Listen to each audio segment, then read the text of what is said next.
Nah, maka Nabi berdoa, Allahumma a'izzal Islam bi Umarain. Ya Allah, kuatkan Islam ini dengan dua Umar. Kalau tak Umar bin Khattab, Umar bin Hisham. Kalau tak Umar bin Hisham, Umar bin Khattab. Akhirnya yang masuk Islam adalah Umar bin Khattab. Kenapa? Karena Umar bin Khattab pemenang gulat, juara bertahan setiap tahun. Setelah Umar bin Khattab masuk Islam, beranilah orang sholat berjamaah, beranilah orang membaca Quran, berani orang mengatakan aku Islam, karena ada backing yang luar biasa. Inilah pentingnya preman-preman nih taubat.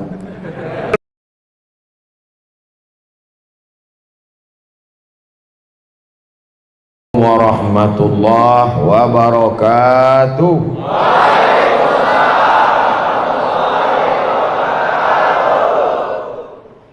Allah Ta'ala mengajarkan kita cara bersyukur, lafaznya pun dari Dia, bukan kita yang membuat.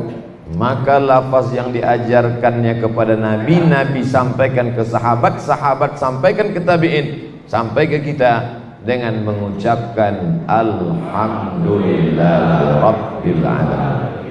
Tapi kita tidak bisa langsung kepada Allah Ta'ala. Ya ayyuhalladzina amanu taqullah, takutlah kepada Allah, wa bataghu ilaihil wasilah, carilah wasilah. Wasilah artinya sarana. Kita tak bisa datang sampai ke masjid yang kita cintai ini kecuali dengan wasilah. Ada yang wasilahnya Grab,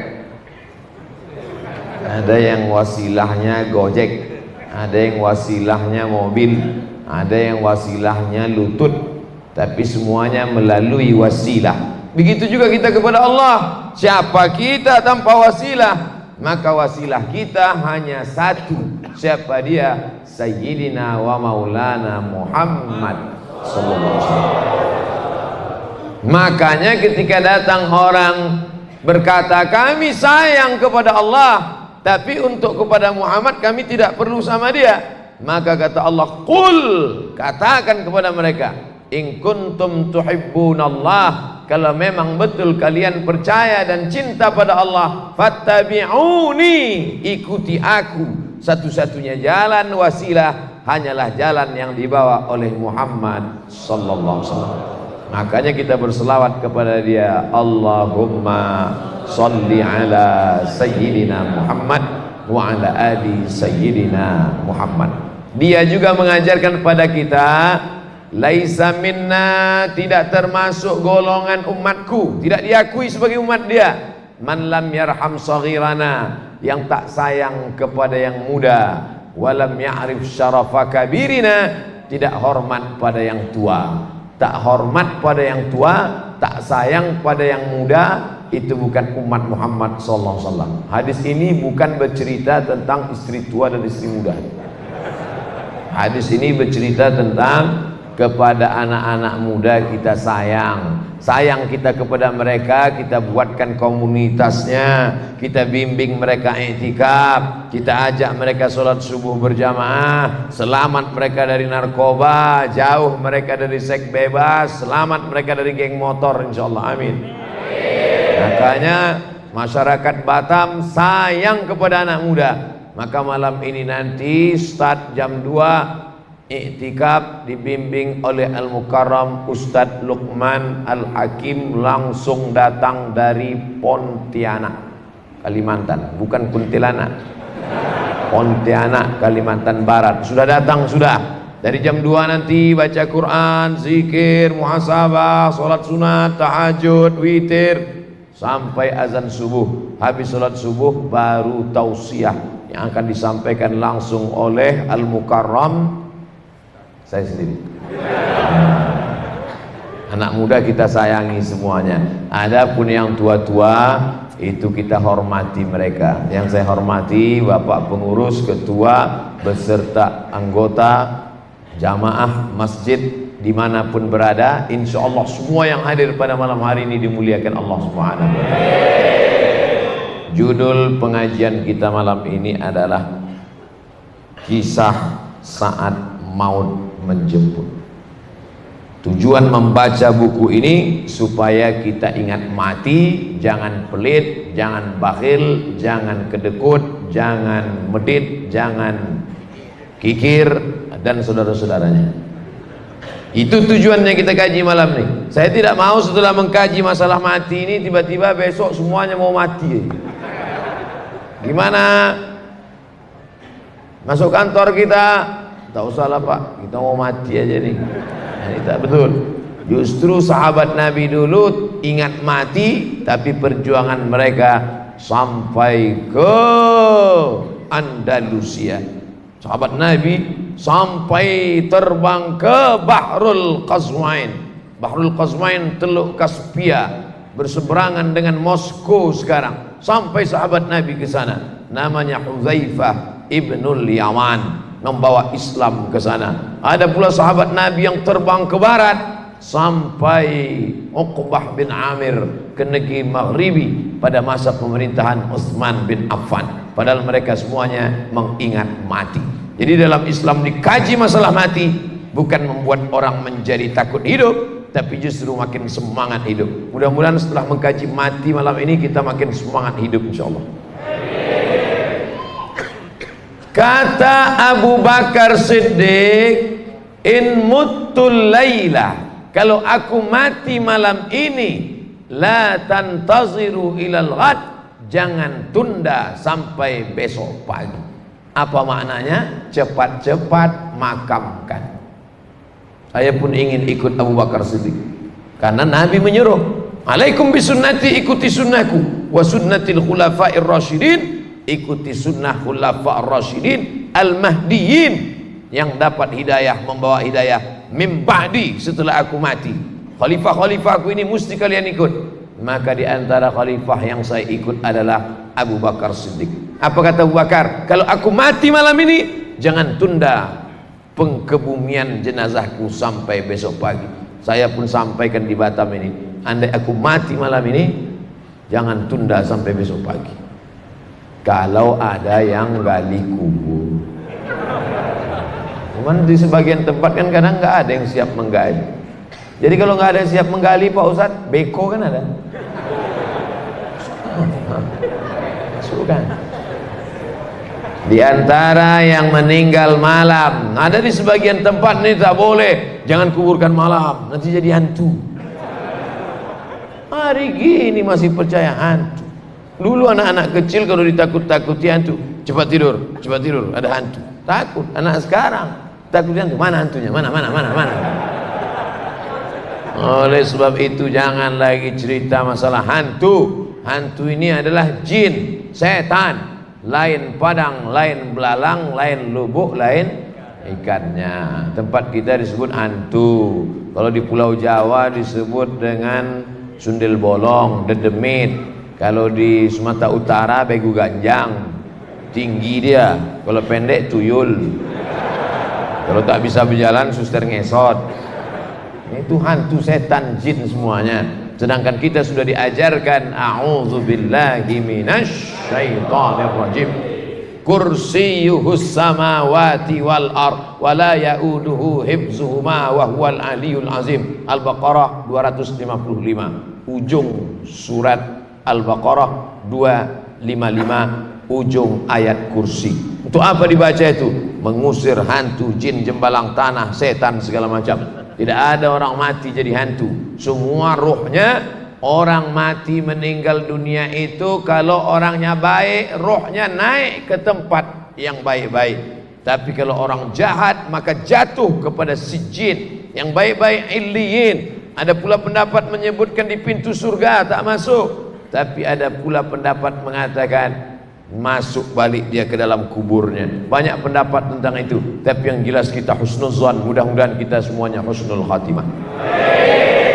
Kalau aku mati nanti, kata Abu Bakar Siddiq, bawa jenazahku ke pintu makam Rasulullah, ucapkan salam di pintunya, ya Rasulullah, hadza Abu Bakrin Siddiq yasta'dzinuka. Ini jenazah Abu Bakar minta izin kepada engkau wahai Rasulullah, kalau pintu terbuka masukkan jenazahku, kalau pintu tak terbuka makamkan aku di pemakam Baqi di samping Masjid Nabawi. Makam Abu Bakar di Baqi apa di samping Nabi? Macam tahu aja.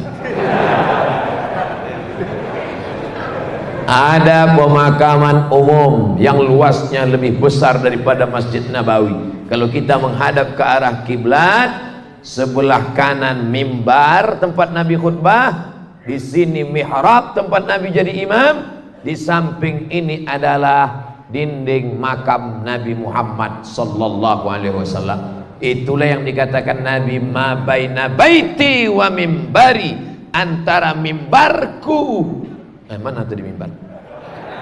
Antara mimbarku dan rumahku raudhatun min riyadil jannah, taman-taman surga. Itu disebut dengan taman raudhah. Antara mimbar Nabi dan dinding makam Nabi 22 meter. Ke belakang 15 meter. 22 meter, 15 meter. Yang mau sholat di dalam 100 kloter. Makanya berdesak-desakan. Banyak orang di taman raudhah itu berdoa meleleh air mata. Ya Allah, ya Rabbi. Datang kawannya, kok nangis kenapa? Dari tadi tak dapat tempat. Sangka sedih kena berdoa, lama tegak. Afrika itu tak mau pindah-pindah. Mau diusir dia tegap.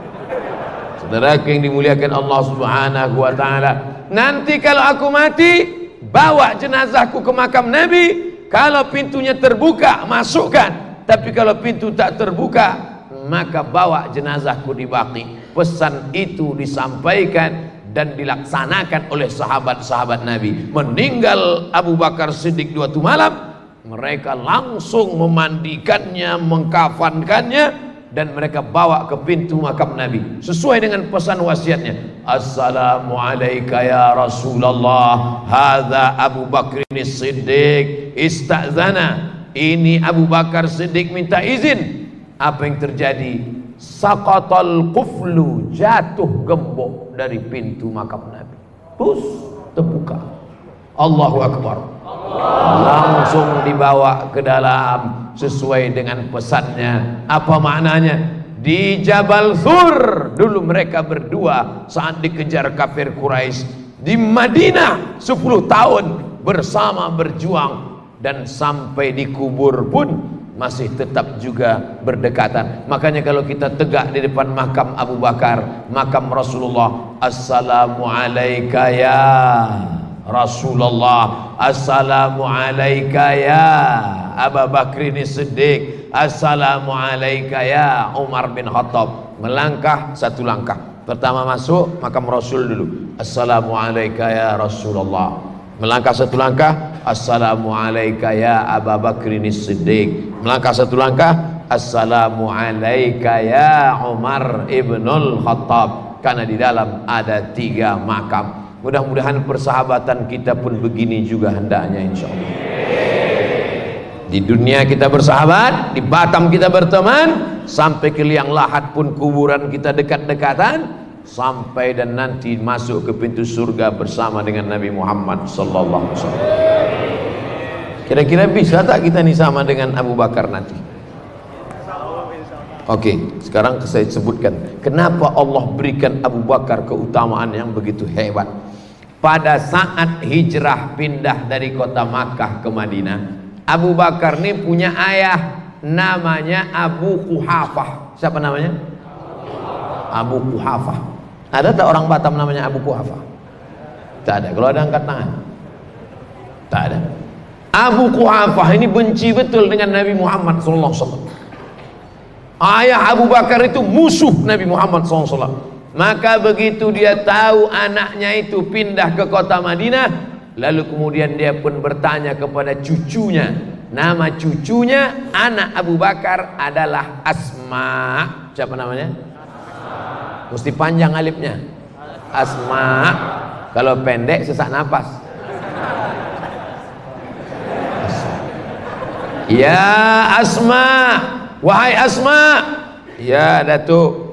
Mana ayahmu Abu Bakar? Ayah hijrah bersama Muhammad sallallahu alaihi wasallam. Oh, habislah emas itu dibawanya semua untuk belanja hijrah ya? Kata Asma, tidak Datuk, masih ada emas itu lagi. Mana dia? Datang Asma, dimasukkannya batu ke dalam kain taplak meja. Ini batu, masukkannya ke dalam kain. Oh, lalu dikasihnya ke Datuk. Datuk, kalau tak percaya peganglah. Abu Quhafah tadi buta. Apa? Dipegangnya. Oh, masih ada lagi. Oh, masih ada lagi. Kira-kira emas kalau masuk ke kain bisa dirasa berapa kilo itu beratnya? Paling tidak 1/4 atau 1/2 kilo lah. Itulah maka Allah muliakan Abu Bakar, makamnya dekat dengan Rasulullah sallallahu alaihi wasallam, dan bersama dia masuk surga. Salah satu sahabat Nabi yang dijamin masuk surga adalah Abu Bakar Siddiq. Siap masuk surga bersama Abu Bakar? Ya. Tak sama macam bunyi pertama tadi. Abu Bakar masuk surga, emas yang dia kasih bisa dipegang kalau ditutup dengan kain. Malam ini kira-kira berapa emas yang mau kita kasih? Yang mau diperbaiki ini WC. Itu kan Abu Bakar Ustaz Abdul Somad. Itu kan 14 abad yang lalu. Saya melihat dengan biji mata saya sendiri. Ketika kami hadir penggalangan dana Munasarah Palestin, menolong Palestina, langsung telepon ke Panglima Angkatan Darat Hamas, Jenderal Khalid Mash'al dari Mesir. Telepon langsung ke Khalid Mash'al di Palestina. Assalamualaikum Liwa Khalid Mash'al. Waalaikumsalam. Kami dari Mesir, apa yang perlu bantuan? Kata orang Mesir, kami sedang kedinginan, perlu makanan, jaket dan senjata, tolong kirimkan uang. Langsung orang Mesir mengambil goni beras, karung. Disitulah perempuan-perempuan Mesir membuka tangannya, langsung gelang-gelang itu masuk dalam, masuk emas masuk, cincin-cincin masuk. Andai malam ini kita buat karung beras, kira-kira ada tak gelang masuk? Kalau tak percaya, coba apa nih dia? Bawakan karung beras ini. Wah, ibu-ibu itu pun dibukanya lah, tengoknya mana gelang paling kecil.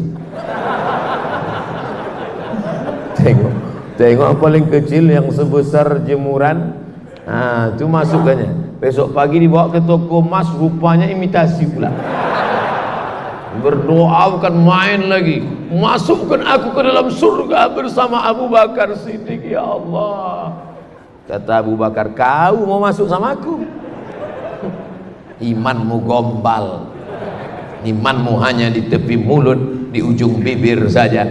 Oleh sebab itu, kalau kita mau mati husnul khatimah, doa dikabulkan Allah, salah satu yang perlu kita lakukan seperti Abu Bakar Siddiq adalah sodakoh.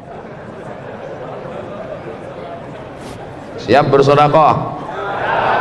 Saudaraku yang dimuliakan Allah Subhanahu wa ta'ala, la tasubbu ashabi, jangan kalian maki sahabatku. Jangan kalian maki sahabatku. Lau anfaqa ahadukum mithla Uhudin zahaban, andai ada di antara kalian yang bersedekah emas sebesar bukit Uhud, sebesar bukit Uhud dia sedekah emas, tak sampai setengah tapak tangan Abu Bakar Siddiq. Ada orang Batam ini yang bersedekah emas sebesar bukit Uhud. Besar bukit Uhud itu Pak Ustaz, panjangnya 7 km, tingginya belum saya ukur lagi. Kalau pergi kita ke Madinah, itu yang panjang 7 km bukit Uhud. Kalau ada orang Batam yang bersedekah emas 7 km panjangnya, berapa puluh ton, ratus ton itu, tak sampai setengah tapak tangan Abu Bakar Siddiq. Mengapa? Karena orang sekarang bersedekah dalam keadaan aman, damai, tentram, adem, ayem. Abu Bakar Siddiq bersedekah pada saat genting, susah, sulit. Oleh sebab itu iman Abu Bakar luar biasa. Kira-kira ada tak orang Batam yang mencaci maki Abu Bakar? Ada. Kita kalau disebut Abu Bakar, Abu Bakrin Siddiq, apa kata jamaah? Radhiyallahu an. Tapi mereka kalau disebut Abu Bakar, Abu Bakar Siddiq, laknatullah alaih. Allah melaknat Abu Bakar. Siapa yang melaknat Abu Bakar itu? Syiah. Salah satu ciri Syiah adalah mencaci maki sahabat Nabi. Maka kita wajib membela, karena yang memuji sahabat itu bukan ulama. Yang memuji sahabat itu dalam Al-Quran adalah Allah subhanahu wa ta'ala. Titel untuk sahabat itu R.A. radhiyallahu an. Tapi dalam buku 40 masalah Syiah dibuat di situ Abu Bakar L.A. laknatullah alaih. 40 masalah Syiah ditulis oleh cari aja lah di internet, cari bukunya 40 masalah Syiah. Saudara yang dimuliakan Allah subhanahu wa ta'ala, ini Abu Bakar Siddiq radhiyallahu an. Selanjutnya adalah sahabat Nabi yang juga pemimpin umat Islam. Dia adalah Umar ibnul Khattab. Bagaimana cerita Umar bin Khattab? Ada saya buat sini, panjang ceritanya. 35 kisah saat maut menjemput. Ini gambar saya di Batam. Banyak gambar saya di mana-mana berserak di Indonesia pakai sorban warna merah, baju putih. Yang memfoto ini orang Batam. Itu hebatnya orang Batam ini ngambil foto. Bisa mantap, ditanya, di mana nih? Batam. Siapa yang ngambil foto? Tak ingat saya namanya. Tapi insya Allah mengalir amal jariah dia insya Allah. Apa yang kau bisa lakukan? Kau bisa menggambar, gambar. Bisa rekam video, rekam. Kau bukan ulama, bukan ustadz, tapi bisa menyebarkannya, sebarkan. Tapi kalau engkau punya kekuasaan, pakai kekuasaan. Engkau punya harta, pakai harta. Anak-anak muda malam ini harta tak ada karena belum kerja, dia punya kamera, kamera dipakainya. Nah, cuman ada yang mahal, ada yang murah. Sesuai lah, pahalanya pun gitu juga. Saudara yang dimuliakan Allah subhanahu wa ta'ala, bagaimana Sayyidina Umar ibnul Khattab radhiyallahu an. Umar bin Khattab diberikan Allah kemuliaan bukan pada harta, tapi pada tenaganya. Makanya orang tak berani baca Quran sebelum Umar bin Khattab masuk Islam. Dulu orang baca Quran diam aja, tak bersuara. Jadi sekarang kalau ada orang Batam baca Quran tak bersuara, itu masih sebelum Umar bin Khattab masuk Islam. Kenapa tak berani baca Quran kuat? Karena takut ditangkap Abu Jahal dan Abu Lahab.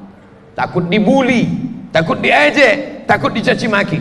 Makanya Nabi berdoa, Allahumma a'izzal Islam bi umarain. Ya Allah, kuatkan Islam ini dengan 2 Umar. Ada 2 Umar yang paling hebat di Makkah waktu itu. Satu Umar bin Khattab, satu lagi Umar bin Hisham. Satu Umar bin Khattab, satu lagi Umar bin Hisham. Umar bin Khattab semua kenal. Umar bin Hisham, siapa itu? Tapi kalau saya sebut nama kerennya, oh, Umar bin Hisham Abu Jahal. Abu Jahal. Makanya kalau kenalan sama orang tanya nama baik-baik. Nama siapa? Umar bin Hisham. Nama keren? Abu Jahal. Nama siapa? Abdus Syams. Nama keren? Abu Hurairah. Nama siapa? Abdul Ka'bah. Nama keren? Abu Bakar Siddiq. Nama siapa? Abdul Uzza. Nama keren? Abu Lahab. Nama siapa? Abdul Somad.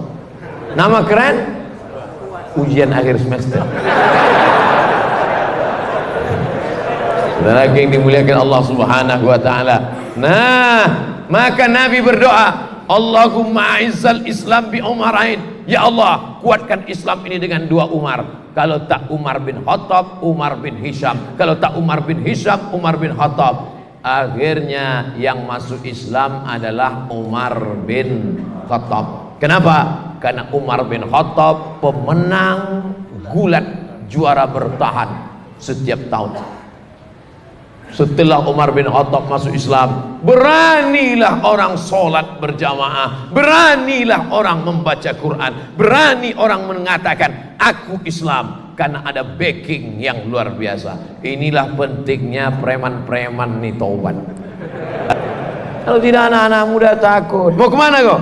Mau ke sana sebentar, Pak. Takut diganggu parkirnya, takut diganggu motornya. Tapi kalau sudah preman masuk Islam, tobat dia, hijrah dia, mau kemana? Ngaji. Apa yang tidak nanya?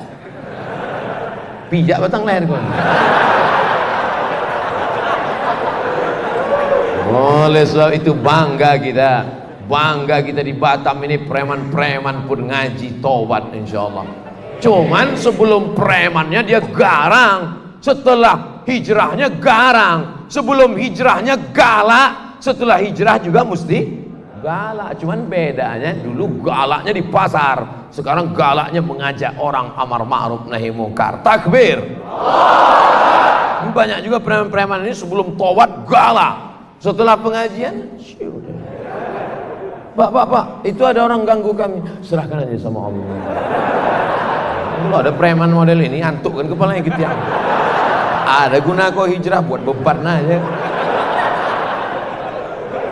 Udah tobat, tengok itu Wahsy itu penjahat, pembunuh. Wahsy itu bukan main dosanya. Wahsy lah orang paling berdosa di dunia ini. Kenapa? Karena yang dibunuhnya paman kandung Nabi Muhammad sallallahu alaihi wasallam. Singa Allah dibunuhnya. Siapa itu? Hamzah bin Abdul Muttalib. Hazzaztu hirbati, kutusukkan tombak pendek ke tulang belakang Hamzah. Hazzaztu, lalu ku goncang-goncangkan sampai maaf cakap ujung tombak itu keluar dari selangkangan Hamzah. Lalu kemudian ku gunting telinga Hamzah, kami potong hidung Hamzah, kami tusuk pakai benang, kami jadikan liontin buah rantai. Datang pula perempuan bernama Hindun, disobeknya jubah Hamzah, dibelahnya dada Hamzah, diambilnya jantung Hamzah, dikunyahnya hidup-hidup. Bukan main peristiwa itu terjadi di depan Jabal Uhud, perang Uhud tahun ketiga hijrah. Makanya kalau orang pergi umrah itu mestinya di bukit Uhud itu dia sedih mengenang kematian Hamzah. Tapi adik-adik, bapak ibu, tengok nanti waktu umrah, cumana orang di bukit Uhud sambil foto-foto. Teman-teman, kita sedang ini sekarang sedang berada. Apa ini?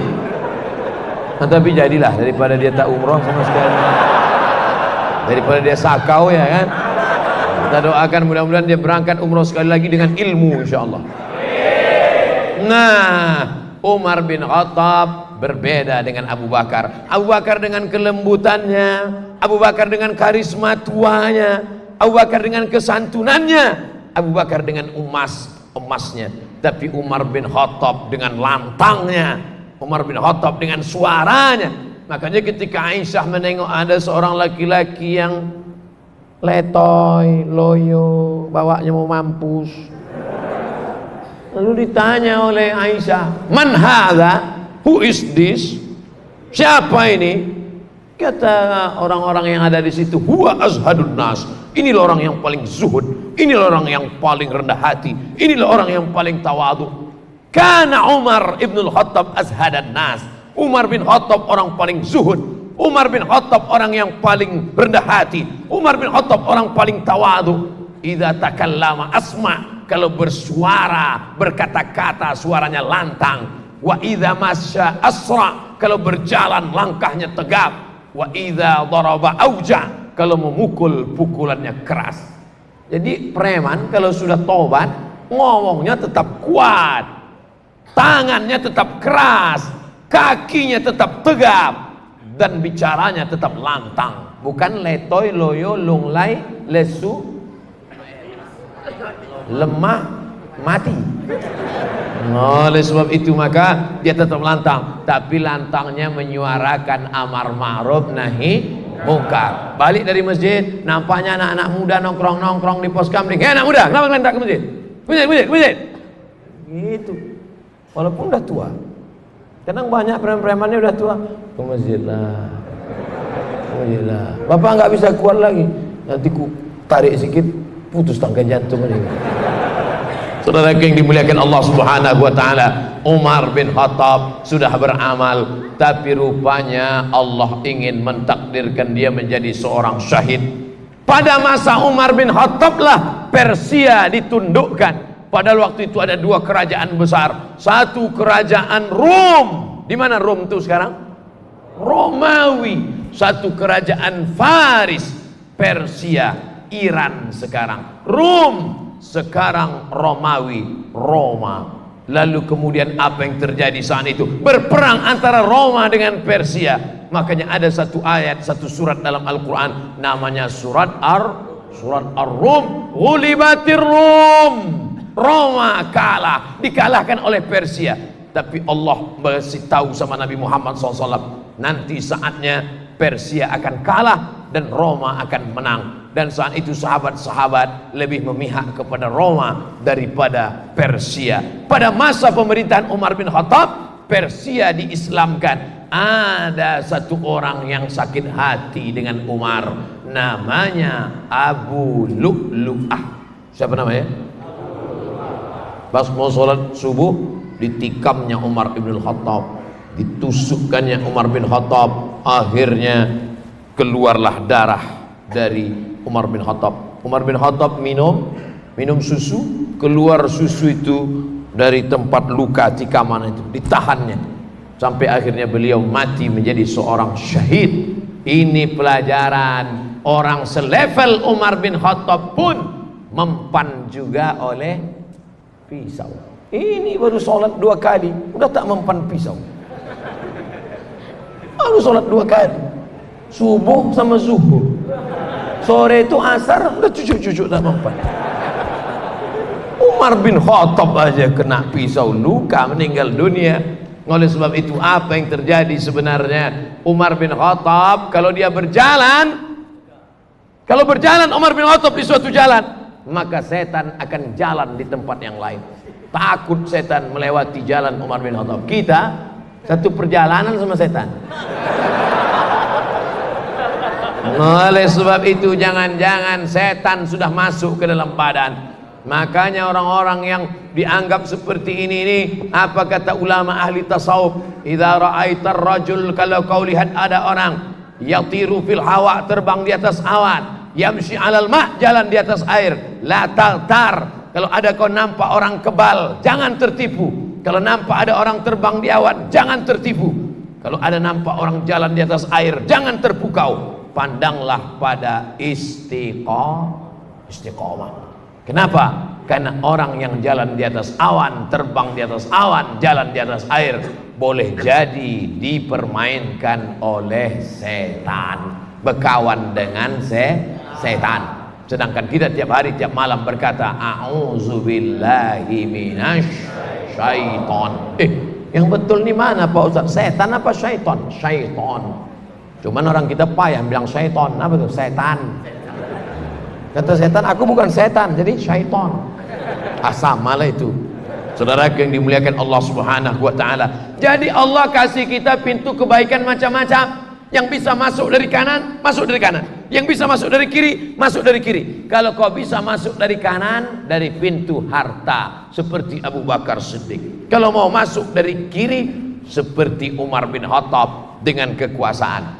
Ada pula yang dapat dua-duanya. Itulah yang ketiga, Utsman bin Affan. Utsman bin Affan dibunuh ketika sedang baca Quran. Darahnya muncrat pas pada ayat fasayakfikahumullah. Allah sudah mencukupkan engkau wahai Utsman bin Affan. Cukup hartamu, cukup nikmatmu. Satu-satunya sahabat Nabi yang menikahi anak Nabi 2 orang, Utsman bin Affan. Makanya gelar dia Dzunnurain. Dzu punya, Nurain 2 cahaya. Orang yang punya 2 cahaya. Dinikahinya anak perempuan Nabi, meninggal. Nikah dia dengan satu lagi, barulah ada. Apa maknanya? Utsman bin Affan, lengkap semuanya. Hari ini adik-adik, bapak-bapak, ibu-ibu pergi umroh ke kota Madinah Al-Munawwarah, masih ada wakaf Utsman bin Affan mengalir sampai hari ini. Umurnya berapa? 1440 sekian tahun lamanya. Lagi-lagi Allah muliakan Utsman bin Affan karena memang kalau udah saya belokkan ke sedekah ini banyak pura-pura solawat Pak Ustaz, solat Pak Ustaz, sedekah. Utsman bin Affan itu kaya raya, makanya ada suatu sumur. Dulu siapa yang punya sumur itulah orang yang paling hebat, karena air mahal. Maka sumur ini punya orang kafir musyrik, orang Yahudi. Lalu kemudian siapa yang mau ambil air? Lalu kemudian Utsman bin Affan membeli. Berapa harga sumur itu? Namanya Bi'ru Raumah. Bi'ru Raumah, Bi'ru sumur Raumah, dibeli Utsman bin Affan. Lalu kemudian dia berikan kepada umat Islam. Pakailah untuk kepentingan umat Islam. Maka wakaf Umar bin Khattab, wakaf Utsman bin Affan, tanahnya itu dijaga, diwarisi sampailah hari ini. Harta boleh ditinggalkan, tapi akan habis dijual anak menantu. Kalau mau kekal abadi, itulah dia sistem wakaf dalam Islam. Wakaf 3, la yurasu, tak boleh diwariskan, wala yuhabu, tak boleh dihibahkan, wala yuba'u, tak boleh dijual. Ini tanah saya wakafkan. Karena saya mendengar ceramah Ustadz Somad tadi malam di Masjid Bukit Indah Sukajadi. Karena ceramah Ustadz Somad di Masjid Bukit Indah Sukajadi tadi malam tentang Utsman bin Affan yang mewakafkan sampai 1400 tahun, saya pun ikut macam dia. Ini tanah saya wakafkan, nanti akan dibangun ruko dan hotel di atasnya. Hasilnya tak diambil oleh saya, tak diambil anak saya, tapi diserahkan untuk biaya operasional masjid. Amin. Lalu pengurus Masjid Bukit Indah pun ramai-ramai pergi ke kantor BPN, Badan Pertanahan Nasional. Pas dicek, rupanya tumpang tindih 5 orang punya tanah. Assalamualaikum Pak Haji. Waalaikumsalam. Tanah yang Bapak wakafkan itu kemarin udah kami cek di BPN. Gimana? Bermasalah rupanya tanahnya Pak. Karena masalah itulah aku wakafkan. Kalau tak masalah bagus ku jual, kata dia. Makanya kita ini disuruh beramal lillahi ta'ala. Usolli fardhu subhi raka'ataini adaan ma'muman lillahi ta'ala. Nawaitu shoma ghadin ada'i fardhi syahri Ramadan hadhihi sanati lillahi ta'ala. Bukan karena bermasalahi ta'ala. Saking banyaknya masalah baru. Ustadz Somad, Bapak pengurus masjid, itu yang di sana itu saya wakafkan semua. Punya siapa? Entah punya siapa. Yang boleh kita wakafkan itu punya kita. Terbuka pintu hati kita. Sekarang kalau udah cerita wakaf, pasti yang ada di kepala orang Islam, wakaf tanah kuburan, tanah masjid, semuanya wakafnya wakaf pasif, tak menghasilkan duit. Tanah kuburan, ada orang nyewa kuburan. Nah, ini yang mau mati sewa, ini VVIP 500.000, nah, ini yang VIP, ini kelas ekonomi bertiga satu lubang. Nah, ada tanah kuburan tidak menghasilkan apa-apa, tanah masjid tak menghasilkan apa-apa. Tapi mestinya berpikir kita, ini tanah wakaf satu petak, di atas tanah wakaf itu dibangun kondominium 100 lantai ke atas. Tanahnya wakaf punya masjid. Bayangkan itu, yang punya satu kondominium itu paling murah 1 miliar sekarang. 1 miliar paling murah. Bayangkan kalau 100 lantai, satu lantai ada 4 kondominium, ada 4 flat sampai ke atas 400. Kamarnya berapa? Bayarnya berapa? Belum lagi orang yang sewa punya masjid. Barulah masjid kita tidak lagi ada kota. Sekarang banyak orang marah, Ustaz, tolong Ustaz sampaikan di masjid-masjid supaya kalau khotib sedang khutbah jangan lagi ada kotak jalan, jangan ada kotak, terganggu saya dengan kotak. Wakaf kau mana? Kalau ente tak setuju kotak berjalan di masjid, maka wakafkan satu tanah, bangun ruko kondominium di atas, takkan ada lagi kotak. Betul? Selama umat Islam tidak berpikir tentang wakaf produktif, wakaf yang menghasilkan duit. Kami kuliah di Al-Azhar Mesir, dari mulai S1, S2, S3 sampai habis kuliah, pengiriman dai-dai, semuanya dari mana itu? Mesir bukan kaya, Al-Azhar dapat duit dari mana? Azhar punya tanah wakaf tapi menghasilkan duit. Oleh sebab itu bapak-bapak, ibu-ibu malam ini yang punya tanah wakaf, ikut sahabat ketiga Utsman bin Affan, maka wakafkanlah tanah sejauh mata memandang, wakafkan. Ruko ada 3, ruko 1, ruko 2, ruko 3. Untuk apa banyak-banyak? Ini ruko saya 1, saya wakafkan ke Masjid Bukit Indah. Nih, setuju apa tak setuju? Yang bilang setuju yang punya ruko aja.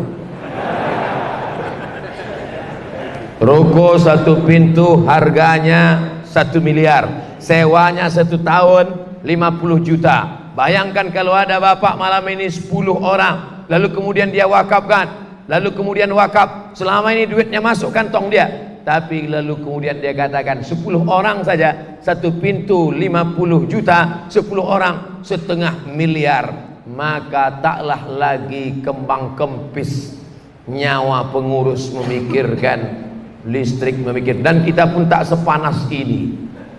Kenapa? AC bisa dibuat banyak. Ini memang AC banyak, tapi tak hidup tak tidak. Saudara yang dimuliakan Allah Subhanahu wa taala, saya cuma ingin menyampaikan bahwa sedekah kita selama ini tak cukup karena ada satu yang lebih produktif, yang lebih mengalir, yang lebih hebat. Itulah disebut dengan wakaf. Wakaf ini harus ada. Ustaz, bedanya dengan sedekah apa? Kalau wakaf itu harus ada 4. Orang yang berwakaf, orang yang menerima wakaf, benda yang diwakafkan, ada ijab dan qabul. Aku wakafkan ruko ini untuk Masjid Bukit Indah, tunai, aku terima, sah. Langsunglah diurus suratnya. Di mana suratnya diurus? Di kantor KUA kecamatan mana ini? Batam Kota, kecamatan Batam Kota. Besok pagi tutup pula, Senin. Mudah-mudahan selama 2 hari ini tak berubah pikiran dia. Hari Senin pagi-pagi langsung datang. Yang sudah ada azam, yang kalian berubah. Takutnya nanti malaikat berubah pikiran pula. Kalau yang berubah pikiran itu malaikat rahmat, tak apa-apa. Ini malaikat maut. Saya bukan nakut-nakuti, kasih tahu aja.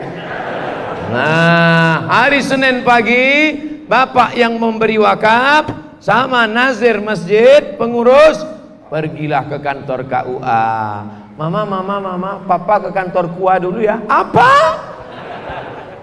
Aku bukan mau kawin lagi. Mau apa nih? Mau kita wakafkan ruko itu. Untuk apa bang wakafkan ke masjid? Untuk apa gunanya wakaf? Ini kuwakafkan ke masjid supaya nanti kalau aku mati tetap mengalir. Adapun yang 2 itu lagi nanti kan kau ambil, kau kawin sama brownies. Aku dapat apa?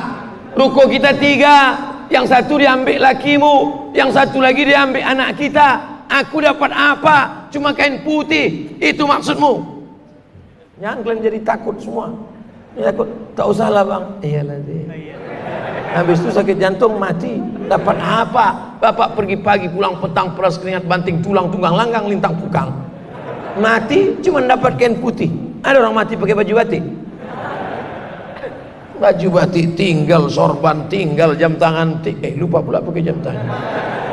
Cincin tinggal, peci tinggal, dibawalah kain putih, habis semuanya. Tapi kalau orang yang berwakaf, mati bisa bawa ruko, mati bisa bawa tanah, mati bisa bawa mobil. Betul?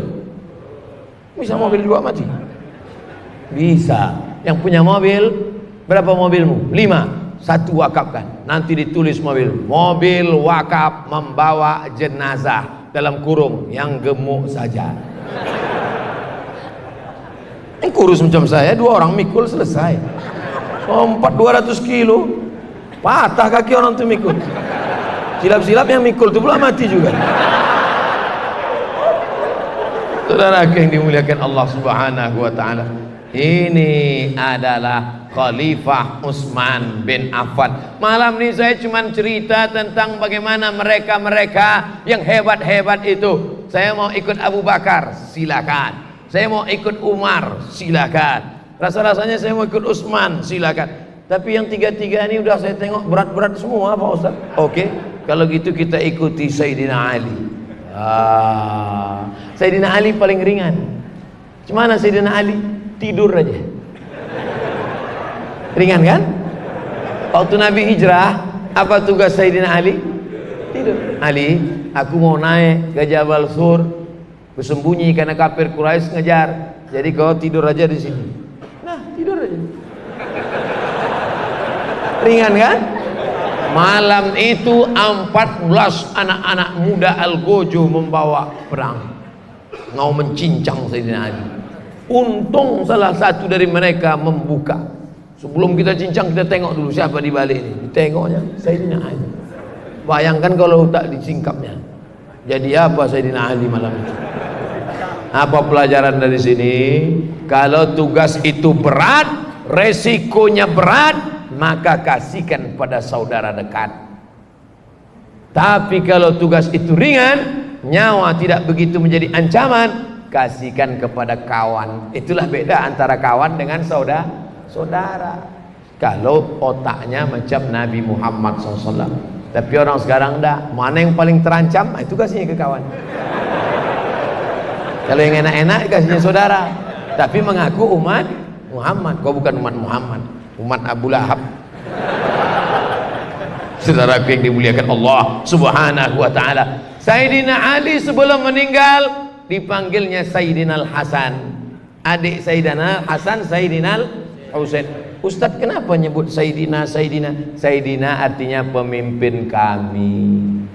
Sayyidina Muhammad, pemimpin kami Muhammad sallallahu alaihi wasallam. Kenapa Ustaz pakai Sayyidina Al-Hasan, Sayyidina Al-Husain? Nabi yang ngasih.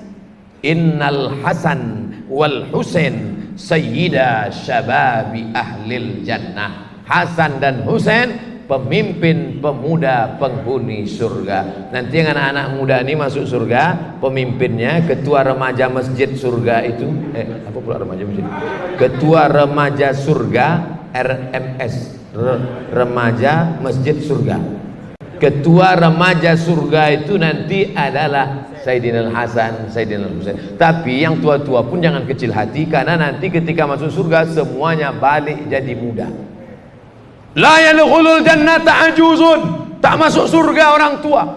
Menangislah nenek-nenek. Kata Rasulullah, kenapa nangis? Aku tak masuk surga ya Rasulullah. Nabi tersenyum hatta badat nawajizuhu. Nabi senyum sampai nampak gigi gerahamnya. Jadi jangan sangka Nabi itu mentang-mentang Nabi serius saja.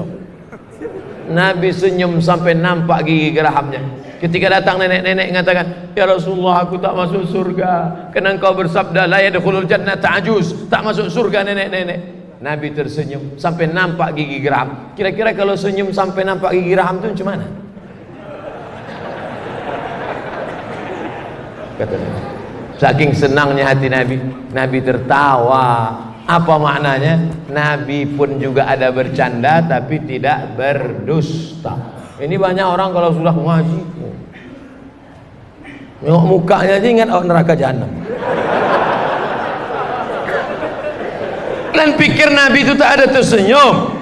Suatu ketika Nabi sedang duduk-duduk, datang seorang sahabat, celaka aku ya Rasulullah. Kenapa? Aku berhubungan kelamin dengan istriku di siang Ramadan. Ganti puasamu 2 bulan berturut-turut, 60 hari.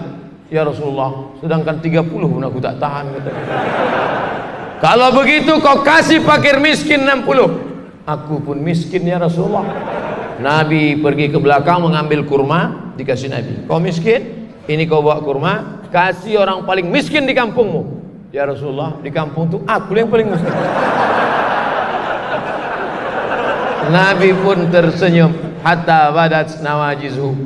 Mendengar itu kata Nabi pun tersenyum. Kata Nabi, bawa balik, kau jangan makan sama bini. Nabi itu orangnya lembut, Nabi itu orangnya baik. Tapi ada juga saatnya Nabi itu tegas dan keras. Ketika orang berkelahi tentang masalah Quran, wah, apa kata Nabi SAW? Wa kanal insanu aksara syai'in jadala. Memanglah orang ini sukanya berkelahi, berdebat saja tentang masalah Quran. Ketika Nabi menengok masjid kosong, tak ada solat berjamaah, di situ Nabi marah. Layan tahiyanna, jangan lagi kalian ulangi, jangan lagi sampai kalian tinggalkan masjid. Kalau sampai kalian tak solat berjamaah, lau harriqadna alaihim buyutahum, akan kubakar rumah mereka. Jadi ada masanya tegas, ada masanya lembut, ada masanya tersenyum, dan ada masanya tertawa. Yang ketawanya sisi ketawa. Gila aja. Saudara yang dimuliakan Allah Subhanahu wa taala, Sayyidina Ali, Masya Allah tabarakallah, dipanggilnya Sayyidina Al-Hasan, dipanggilnya Sayyidina Al-Husain. Di antara pesannya kepada anak-anaknya, panjang pesannya, tapi satu yang paling penting yang ingin saya sampaikan malam ini, pesannya kepada anaknya sebelum meninggal dunia adalah, apa kata dia? Inna zakata tutfi'u ghadabar rabbi. Sesungguhnya sedekah, zakat, wakaf, infak itu memadamkan murka Allah Subhanahu wa ta'ala. Kita selama ini sudah menyalakan murka Allah dengan perbuatan maksiat, dosa, khamar, sabu-sabu, seks bebas. Kalau kita mau padamkan murka Allah ini adalah dengan soda. Allah dibelokkannya juga lagi. Saudara yang dimuliakan Allah Subhanahu wa taala, sudah 4 pintu saya kasih tahu. Pintu Abu Bakar, pintu Umar, pintu Utsman, pintu Ali. Kita masuk pintu yang kelima. Berapa pintu nih Pak Ustaz? Tadi saya mulai jam 8:12. Sekarang jam 9:03. Berarti ada 9 menit lagi. Di mana-mana saya ceramah sejak dulu sampai sekarang tetap 60 menit. Nanti baru saya jawab pertanyaan. Sekarang kita masuk pintu yang kelima. Dia adalah Khalid bin Walid. Khalid ibnul Walid. Sebelum dia meninggal dunia, Khalid bin Walid di atas ranjang tempat tidurnya, diukurnya jarinya ini jengkal demi jengkal. Apa kata Khalid bin Walid? Coba kalian ukur badanku ini sejengkal demi sejengkal. Setiap jengkal badan Khalid bin Walid tak ada yang kosong dari 3. Bekas tombak, bekas anak panah, bekas pedang. Jadi kalau dibuka lengan Khalid bin Walid itu nampak 3. Bekas tombak, bekas pedang, bekas anak panah. Sungguh pun begitu badannya hancur karena jihad fisabilillah. Menangis dia sebelum meninggal dunia. Mengapa engkau menangis wahai Khalid bin Walid? Amalmu banyak. Apa kata dia? Aku menangis kenapa tidak mati syahid. Berarti mikrofon ini udah disetting. Asal nyebut syahid sama jihad berbunyi dia. Marilah kita berjihad. Sampai nanti masanya kita ceramah tak boleh lagi ngomong jihad, tak boleh lagi ngomong syahid. Nampaknya dimulai dari Masjid Bukit itu. Hari ini adik-adikku, anak-anak, sahabatku boleh tertawa, tapi mungkin sampai masanya. Kira-kira mungkin tak begitu? Mungkin. Ustadz jangan lagi sebut syahid, jangan lagi sebut jihad. Kalau mau ceramah, ceramah aja tentang masalah darah, darah haid, darah istihadah, darah melahirkan, darah bisul, darah kudis, darah jerawat. Assalamualaikum warahmatullahi wabarakatuh. Judul pengajian kita malam ini tentang darah bisul. Kalau bisul pecah, maka bisul terbagi 3. Ada bisul kecil, ada bisul besar, ada bisul sedang. Ulama ikhtilaf tentang bisul ini. Habis waktu gara-gara bisul. Bukan saya mengatakan fikih itu tidak penting, penting.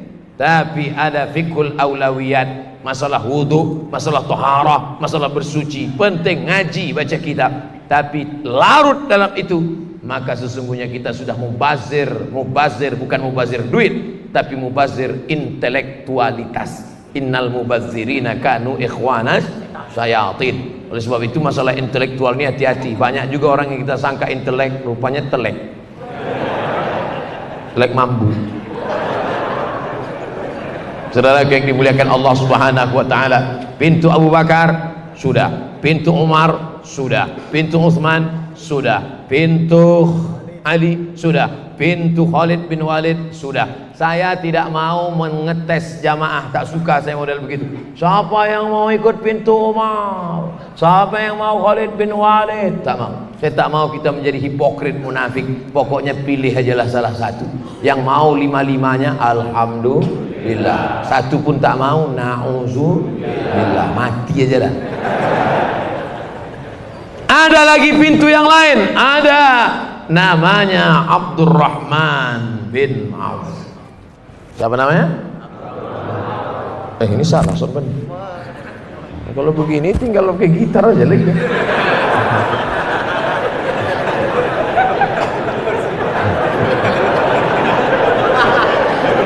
Saya terus terang saya pikirkan itu juga semua. Soalnya nanti begitu diupload macam-macam komen orang. Ustadz, gitar sama jenggotnya mana? Yang keenam, dia adalah Abdurrahman bin Auf. Apa yang dilakukan Abdurrahman bin Auf dalam hidupnya banyak. Tapi sebelum Abdurrahman bin Auf meninggal dunia, dibebaskannya satu hari 30 hamba sahaya. Hamba saya 1, 2, 3, 4, 5, 29, 30. Kalian semuanya bebas sebelum dia meninggal dunia. Hamba sahaya lebih mahal daripada onta.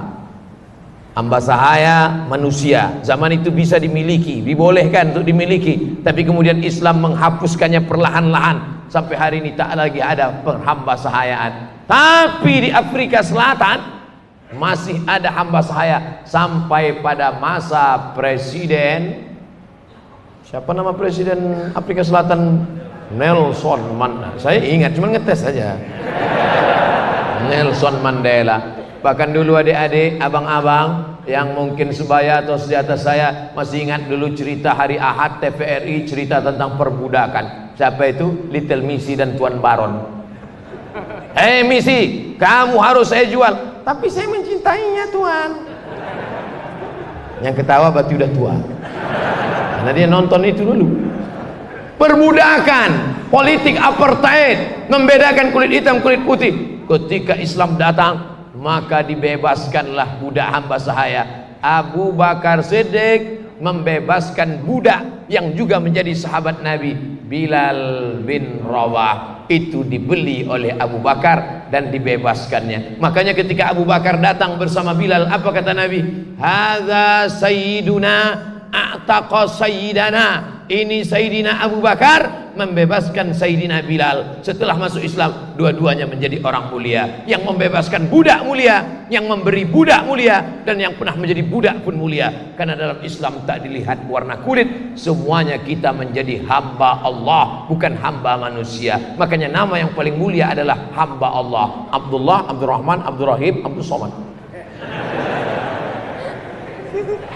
Bagaimana dengan Abdurrahman bin Auf? Satu hari membebaskan 30 hamba sahaya. Onta paling murah 70. Onta kuda saya tanya kemarin kawan kita yang punya kuda, berapa harga kuda nih paling murah Pak?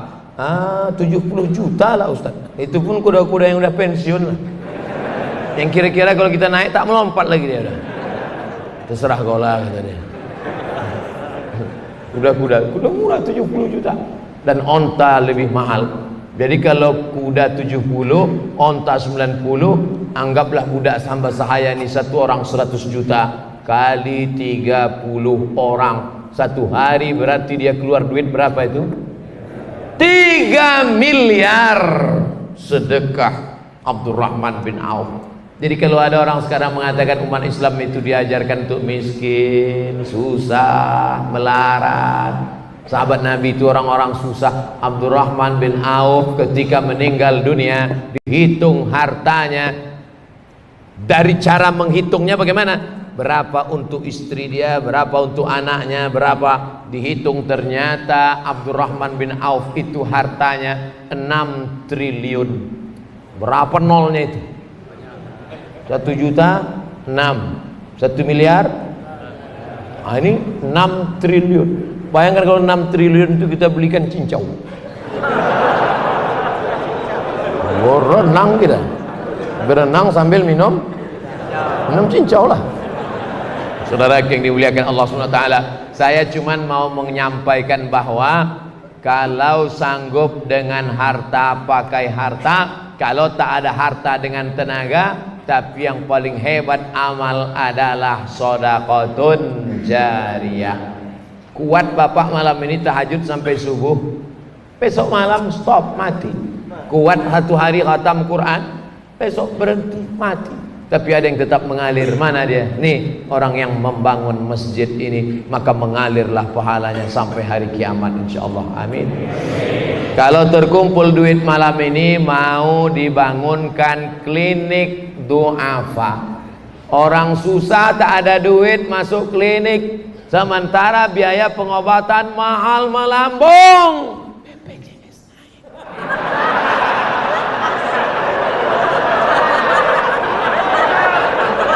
Salah satu solusinya adalah dengan membangunkan klinik duafa.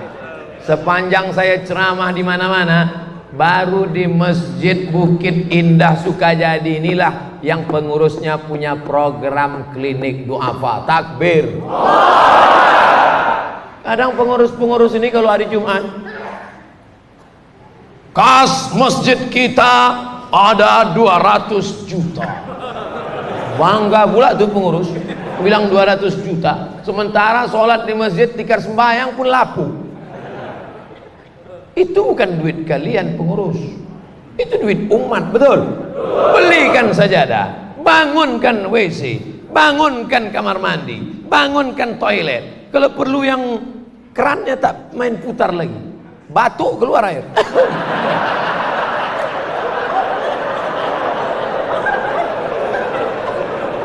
Saya waktu pertama kali ke Brunei tahun 2007, pulang dari Maroko, saya 2007 ke Brunei. Nampak betul bodoh.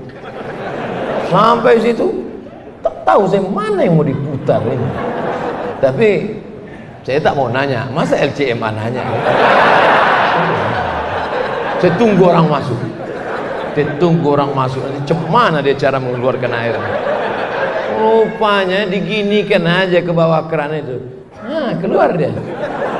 Oh, setelah orang itu keluar, saya mainkan pula.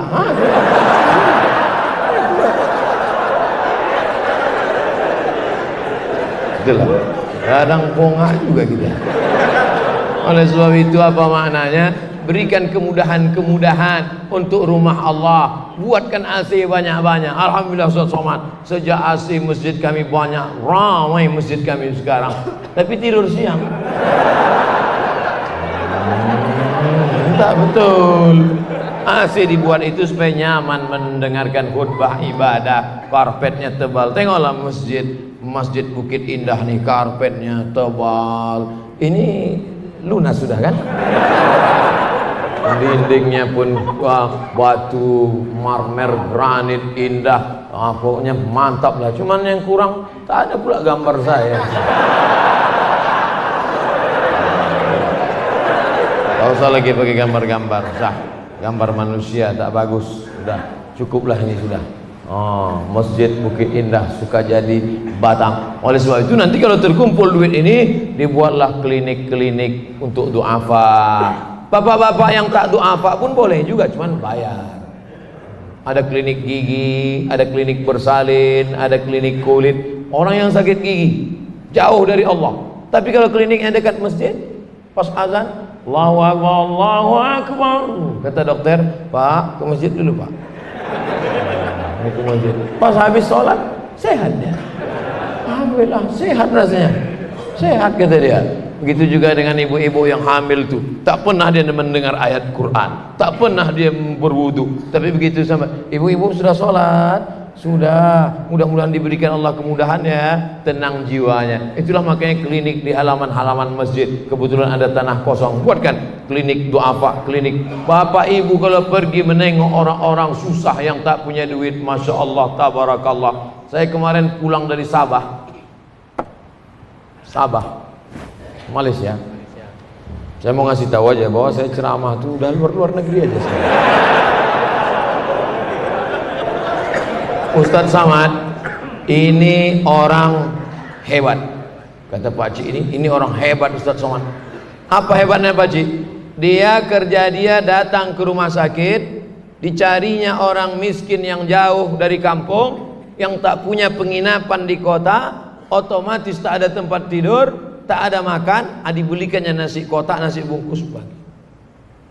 Sampai akhirnya satu hari rupanya salah bagi, dikasihnya orang kaya.